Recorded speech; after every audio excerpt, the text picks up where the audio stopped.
La Pentecôte est bien plus qu'une fête. Elle est le cœur battant même de la vie chrétienne. Bien-aimés, à l'occasion de la célébration de cette fête, depuis ma verte Casamance, le Seigneur me met à cœur de faire une synthèse de ce grand événement structuré autour de 3 axes que j'ai intitulés les 3 significations de la Pentecôte, à savoir Dieu nous habite, Dieu nous unit et Dieu nous envoie. La première signification de la Pentecôte, c'est la venue du Saint-Esprit pour habiter en chaque chrétien. Et cette histoire, nous la retrouvons dans le livre des Actes, le chapitre 2. Alors, il ne s'agira plus de dire simplement que le Seigneur est avec nous, mais le Seigneur est en nous, selon la promesse que Jésus-Christ a faite dans le livre de Jean, le chapitre 14, le verset 17, lorsqu'il dit « Il demeurera en vous », c'est-à-dire le Saint-Esprit. Dans l'accomplissement de cette promesse, le verset 2 du chapitre 2 de Actes dit ceci. « Tout à coup, un bruit vient du ciel. C'est comme le souffle d'un violent coup de vent. Le bruit remplit toute la maison où ils sont assis. » Ce verset décrit un bruit comme celui d'un vent impétueux venant du ciel et emplissant la maison où les disciples étaient rassemblés. Ce bruit qui sort de l'ordinaire et qui provoque l'émerveillement symbolise la présence invisible mais souveraine de notre Dieu.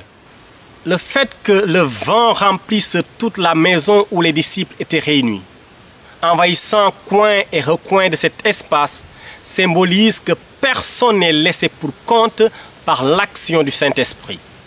Par ailleurs, ce phénomène confirme également l'assertion de Paul dans le livre de 1 Corinthiens, le chapitre 6, le verset 19, lorsque celui-ci, dans une forme de question rhétorique, pouvait dire « Ne saviez-vous pas que vous êtes le temple du Saint-Esprit » En voilà une métaphore qui revêt plusieurs dimensions. Elle illustre l'idée que le corps, le cœur et l'esprit du chrétien sont des lieux sacrés où se manifeste la présence divine de notre Seigneur. Eu égard à ce comblement, il faut alors noter que le fait de porter le Saint-Esprit en soi impose une responsabilité morale et spirituelle, laquelle invite solennellement à vivre d'une manière digne de cet héritage. Cela implique à ce titre d'adopter une vie de consécration, de discipline morale et d'intégrité, rejetant toute forme de souillure qui peut venir salir ce temple du Saint-Esprit que nous sommes. Si donc, bien-aimés, vous comprenez que la Pentecôte est l'expression d'une heureuse plénitude de la présence de Dieu dans votre vie, ne soyez pas alors de ceux qui célèbrent cet événement alors que l'expérience de la présence divine qui devait être le cœur même de cette célébration semble être absente de leur vie. Dès lors, vous me permettrez de vous suggérer de ne pas vous inscrire dans une participation à un rituel sacré qui se limite à un geste formel ou traditionnel. Autrement dit, il vous faudra vous ouvrir totalement à la puissance divine pour une transformation totale, authentique de votre être intérieur. La deuxième signification de la Pentecôte est la manifestation éclatante d'une union qui suit une logique spirituelle binaire. D'abord, nous avons l'union entre le ciel et la terre. Il est clair que le bruit du vent impétueux et les langues de feu qui ont respectivement investi la maison et les disciples sont des manifestations de la puissance incommensurable de Dieu qui interagit avec une communauté humaine, s'unit à elle, vit en elle et la transforme en un réceptacle de grâce. Cette union, dès lors, fait de l'homme le théâtre de la manifestation puissante de la présence divine. Disons simplement que Dieu faisant de l'humain son propre temple, fait alors corps avec lui, en transformant sa condition humaine en un lieu sacré d'accueil de sa présence dans le but de parachever son plan rédempteur. Ensuite, toujours dans sa dimension unificatrice, la Pentecôte est une très belle démonstration d'une unité spirituelle qui transcende les diversités culturelles, sociales, linguistiques et même dénominationnelles. Cette dimension unificatrice de la Pentecôte se justifie dans notre texte de base à partir du verset 5 qui dit ceci. Il y avait à Jérusalem des Juifs originaires de toutes les nations qui sont sous le ciel. Or, quand le bruit se fit, la multitude se rassembla et fut dans la confusion parce que chacun d'eux les entendait dans sa propre langue. Ils étaient tous stupéfaits et étonnés. Ils se disaient les uns aux autres, « Ne sont-ils pas tous de la Galilée ces gens qui parlent? Comment donc pouvons-nous les entendre dans notre propre langue? » Parthes, Mèdes, Élamites, habitants de la Mésopotamie, de la Judée, de la Cappadoce, du Pont, d'Asie, de Phrygie, de Pamphylie, d'Égypte, de la région de Cyrène, dans le Libye, et même ceux qui viennent de Rome, juifs et prosélytes, Crétois et Arabes, nous les entendons parler de ces grandes choses que Dieu a faites dans nos propres langues. Verset 41. Ce jour-là, environ 3000 personnes se sont ajoutées au groupe des croyants. Eu égard à la rencontre de toutes ces personnes provenant de divers horizons, force est alors de constater que la Pentecôte est aussi l'acte fondateur d'une église ouverte à toutes les nations. D'une église où chaque culture, chaque peuple peut s'épanouir pleinement. Elle marque la Pentecôte, l'avènement d'une nouvelle communauté qui, comme un patchwork culturel et linguistique, témoigne de la capacité des peuples à coexister, à échanger, à communiquer, à cheminer ensemble grâce à l'action du Saint-Esprit. Contrairement à l'épisode de la tour de Babel dans Genèse 11, où la diversité des langues a provoqué une division du peuple, la Pentecôte, elle, vient rétablir une communion universelle qui unit au lieu de séparer. À cet effet, aujourd'hui, dans le corps du Christ souvent confronté à la fragmentation, l'exemple de la Pentecôte doit nous encourager dans nos relations interpersonnelles. Il doit nous conduire à un dialogue sincère entre les émotions, les tempéraments des enfants de Dieu, à un dialogue sincère entre les cultures et les langues au sein d'une même église, mais également à un dialogue sincère interdénominationnel. Et de la même manière que la Pentecôte fut pour l'église primitive une source d'inspiration, en démontrant que l'unité ne signifie pas la disparition des différences, c'est ainsi qu'elle devrait être pour tout le corps du Christ des temps actuels un excellent prétexte d'harmonisation dans ces élans dénominationnels afin de créer un rendu équilibré. En un mot, autant qu'en mille, célébrer la Pentecôte, c'est se rappeler que nous ne sommes pas des croyants isolés, mais des membres d'un seul corps appelés à vivre l'unité dans l'esprit, au-delà des barrières culturelles, sociales ou dénominationnelles. Dans notre troisième et dernière signification de la Pentecôte, nous relevons qu'elle ne se limite pas à un feu intérieur ou à un parler en langue, mais elle implique une mission active de transmission du message de Jésus-Christ. Dans les versets 14 et les versets 37 à 41 de ce chapitre du livre des Actes, Pierre, debout avec les 11 autres disciples, se mit à parler d'une voix forte.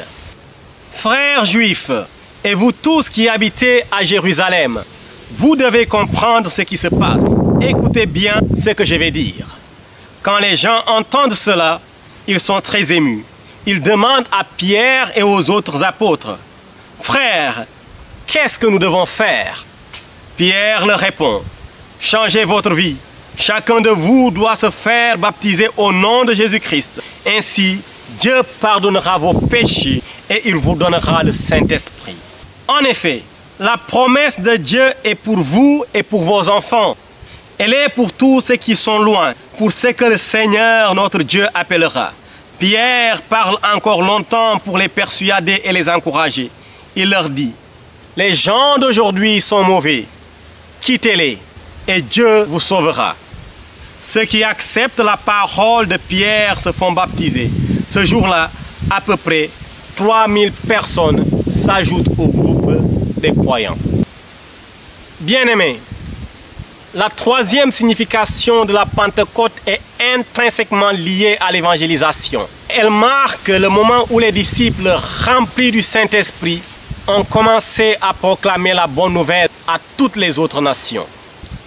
Sans évangélisation, la Pentecôte perdrait non pas seulement une partie de sa signification, mais toute sa signification.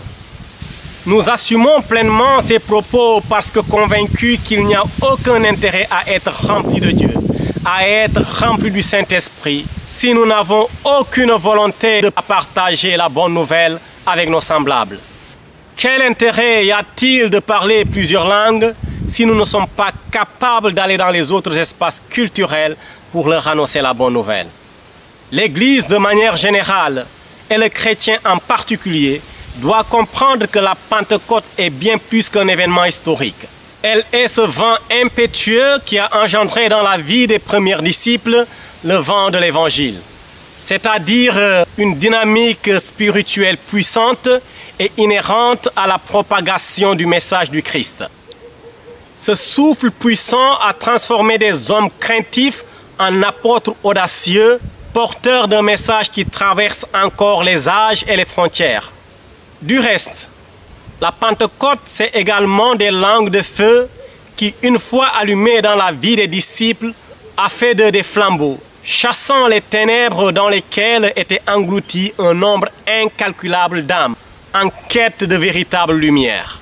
En somme, la Pentecôte est le vent de l'Esprit de Dieu qui souffle sur le chrétien pour allumer le feu divin en lui et qui se répand de génération en génération, de culture en culture et de nation en nation. Les disciples ne sont plus de simples suiveurs de Christ, mais des flambeaux vivants, portant la lumière de l'Évangile et répandant la parole de vie jusqu'aux extrémités de la terre. À titre indicatif, rappelons que Jésus-Christ, dans Actes 1:8, a partagé le mot d'ordre de cette impulsion missionnaire. Ainsi pouvait-il dire, « Vous recevrez une puissance, le Saint-Esprit survenant sur vous, vous serez mes témoins à Jérusalem, dans toute la Judée, la Samarie et jusqu'aux extrémités de la terre. » Au travers de ce verset, Jésus lançait un appel à ne pas rester passif, mais à être une flamme active, brûlant d'amour et de vérité pour impacter son entourage et toucher le monde entier. Bien-aimés, voilà donc les trois significations de la Pentecôte que j'ai voulu partager avec vous. Elle nous rappelle que la célébration de cette fête ne se limite pas à la mémoire liturgique de figures spirituelles ou des événements marquants de la tradition chrétienne. Au contraire, ces significations sont une invitation à laisser le Saint-Esprit prendre possession de nous, de notre être intérieur et transformer nos cœurs. Elles sont une interpellation sur la nécessité d'une démarche spirituelle qui ne se limite pas à une simple cérémonie, mais qui favorise l'expérimentation d'une union qui vit entre Dieu et ses rachetés, mais aussi entre les rachetés eux-mêmes, peu importe leur background spirituel, culturel ou géographique. In fine, ces significations renouvellent dans la conscience ecclésiastique que la foi n'est pas à garder pour soi, mais à rayonner partout dans le monde entier, proclamant la bonne nouvelle de Christ avec audace et compassion, et cela jusqu'aux extrémités de la terre. Car célébrer la Pentecôte sans évangéliser reviendrait à ignorer l'essence profonde de cet événement. Bonne fête de Pentecôte et que Dieu vous bénisse. Depuis que je t'ai connu, je ne suis plus le même. Mon esprit est nouveau, même si mon corps est pareil.